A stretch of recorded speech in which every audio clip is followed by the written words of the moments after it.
What is the appointment process of CAG? CAG means Comptroller and Auditor General of India. What is the role and various functions of CAG? Why news? The Supreme Court on Monday decided to examine the plea, challenging the absolute control by Central through President to appoint the CAG. CAG के appointment के process में central government president के through इसको absolute control मिला हुआ है। इसके against supreme court के अंदर कुछ पिटिशंस फाइल की जाती हैं और उन पिटिशंस को लेकर सुप्रीम कोर्ट अब एग्जामिन करने वाला है। Absolute control by the centre over the appointment process of CAG would Gravely affect the independence of constitutional authority. जिस तरह से कैग के अपॉइंटमेंट प्रोसेस में सेंट्रल गवर्नमेंट को एब्सोल्यूट कंट्रोल मिला हुआ है, इससे कॉन्स्टिट्यूशनल अथॉरिटी की इंडिपेंडेंस ग्रेवली तरीके से अफेक्ट होती है। CAG have a watchdog over the financial expenditure and accountability of union and state government and even the panchayat Raj institutions। CAG जो होता है ये फाइनेंशियल एक्सपेंडिचर जो भी इंडिया के अंदर होता है उस पर वॉचडॉग करके रखता है। साथ ही union and state government and even panchayat raj institutions की अकाउंटेबिलिटी पर भी वॉचडॉग ये रखता है। The petition said the CAG must be appointed by the President in consultation with a non-partisan selection committee comprising the Prime Minister, Leader of Opposition, Chief Justice of India। Petitioners का कहना है कि CAG का जो appointment होना चाहिए वो president के द्वारा नॉन पार्टीशन सिलेक्शन कमेटी के कंसल्टेशन के बेस पर होना चाहिए और इस नॉन पार्टीशन सिलेक्शन कमेटी के अंदर prime minister, leader of opposition and chief justice of India होने चाहिए। Giving exclusive control to the executive over appointment to key constitutional bodies would be a sure risk for loss of independence. इस तरह से कि constitutional bodies के appointment पर अगर executive control over होगा तो इससे कहीं ना कहीं इंडिपेंडेंस लॉस हो सकता है। कॉन्स्टिट्यूशनल प्रोविजंस ऑफ कैग से रिलेटेड कॉन्स्टिट्यूशन के अंदर कौन कौन से आर्टिकल्स इंपॉर्टेंट है। Article 148 deal with the appointment oath and condition of service of CAG of India. Article 149 specifies the duties and power of CAG of India। Article 150 states that the account of union and state must be kept in a form prescribed by the President on advice of the CAG। Article 151 require the CAG's report on union account to be submitted to the President and laid before Parliament। State report to be submitted to the Governor and laid before state legislation। Article 279 provide that the CAG certifies the calculation of net proceeds and its certificate is final। Third schedule fifth schedule के अंदर भी इसका provision किया गया है। Third schedule section 4 prescribe the oath और affirmation to be made by जजेस और the supreme court and CAG upon assuming office. Six schedule में क्या प्रोविजन किया गया है। Specifies that accounts of district and regional council should be kept in a form prescribed by the CAG and audit accordingly। Reports are to be submitted to the governor for laying before the council। ये कुछ article हैं जो बहुत ही important है। Article 148, 149, 150, 151, 279, schedule 3 and schedule 6 में भी इसका provision किया गया है। की facts about the controller and auditor general. As per Article 148 of Constitution, the CAG of India is a head of Indian Audit and Account Department।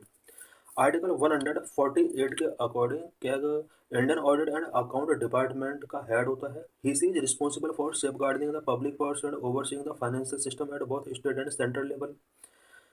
Public purse को safeguard करने की रिस्पॉन्सिबिलिटी इसी की होती है एंड स्टेट एंड सेंट्रल दोनों level पर financial system को ओवरसीइंग करने का वर्क कैग ही करता है।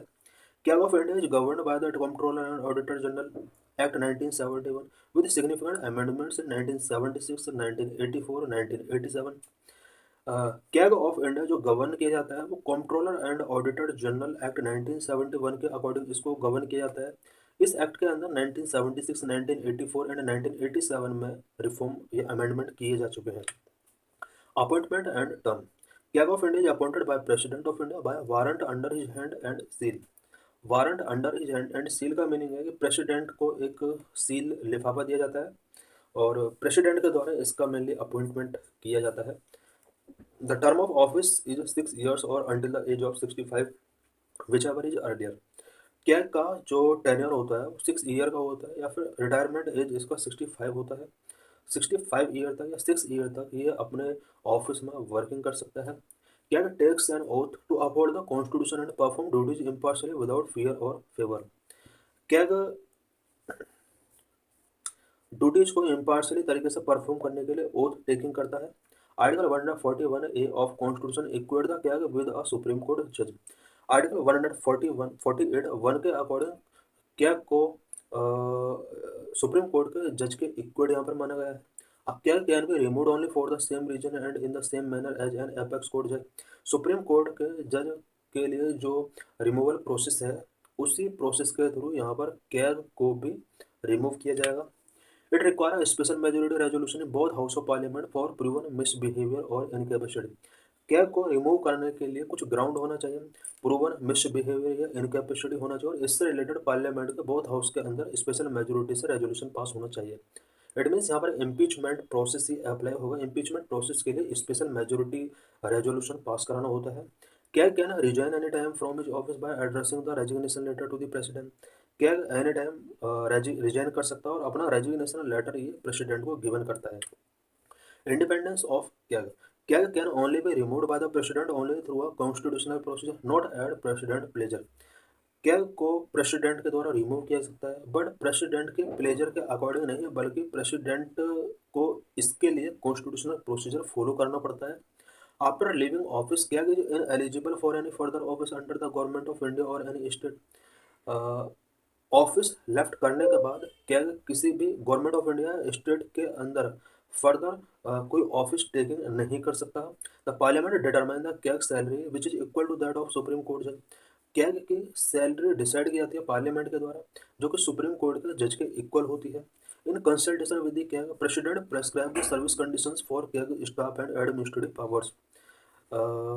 प्रेसिडेंट कैग के साथ कंसल्टेशन करके कैग के स्टाफ मेंबर्स के service conditions and administrative powers को डिसाइड करता है। The CAG's administrative expense including salaries, allowance and pension not subject to parliamentary vote and charge upon consolidated fund of India। क्या का जो भी एडमिनिस्ट्रेटिव एक्सपेंस होता है including salaries, allowance and pension, ये कंसोलिडेटेड फंड ऑफ इंडिया से charge किए जाते हैं और पार्लियामेंट्री वोट का सब्जेक्ट ये नहीं होते हैं। No minister can represent the CAG in parliament और take responsibility for his action. क्या के एक्शन के लिए पार्लियामेंट के अंदर कोई मिनिस्टर क्या को रिप्रेजेंट नहीं कर सकता, ना ही इसकी रिस्पॉन्सिबिलिटी को रिप्रेजेंट कर सकता है। इट मीन्स क्या को यहाँ पर खुद अपने आप को रिप्रेजेंट करना होता है।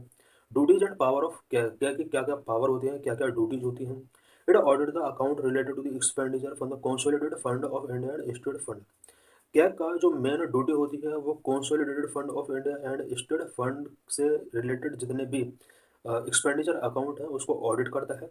CAG also audit accounts of government corporations, public sector undertakings and bodies substantially funded by government।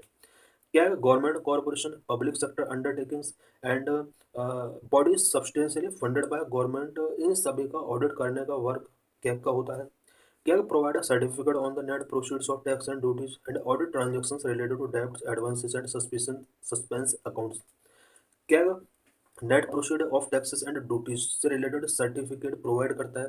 साथ ही डेप्ट, एडवांसेस एंड सस्पेंस अकाउंट से रिलेटेड जो भी ट्रांजैक्शंस हैं उनको ऑडिट करता है।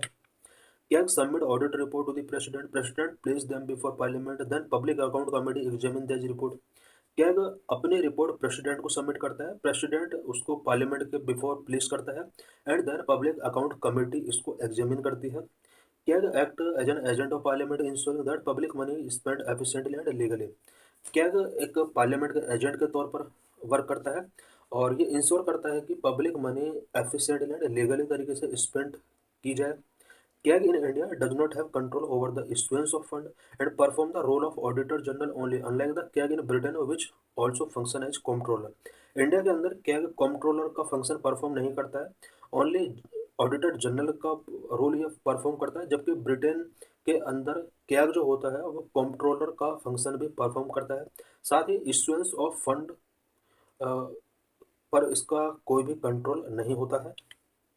International audit bye CAG, international level पर भी ऑडिट ये कुछ कर सकता है, जैसे IAEA international atomic energy agency 2022-27। CAG is the external auditor for the International Atomic Energy Agency, ensure promoting the safe use of nuclear technology।